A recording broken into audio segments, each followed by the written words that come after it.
فلما دخلوا على يوسف آوى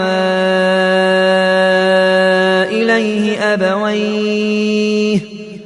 وقال ادخلوا مصر إن شاء الله آمنين ورفع أبويه على العرش وخروا له سجدا وقال يا أبت هذا تاويل رؤياي من قبل قد جعلها ربي حقا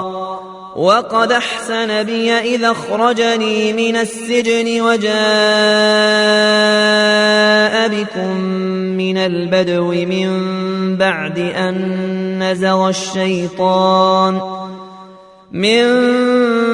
أن نزغ الشيطان بيني وبين إخوتي إن ربي لطيف لما يشاء إنه هو العليم الحكيم رب قد آتيتني من الملك وعلمتني من تاويل الأحاديث فاطر السماوات والأرض أنت وليي في الدنيا والآخرة توفني مسلما وألحقني بالصالحين ذلك من أنباء الغيب نوحيه إليك وما كنت لديهم إذا اجمعوا أمرهم وهم يمكرون وما أكثر الناس ولو حرصت بمؤمنين وما تسألهم عليه من أجر إن هو إلا ذكر للعالمين وكأي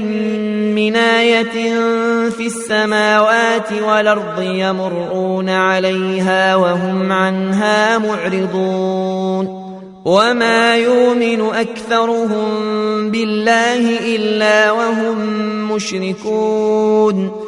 أفأمنوا أن تاتيهم غاشية من عذاب الله أو تاتيهم الساعة بغتة وهم لا يشعرون قل هذه سبيلي أدعو إلى الله على بصيرة أنا ومن اتبعني وسبحان الله وما أنا من المشركين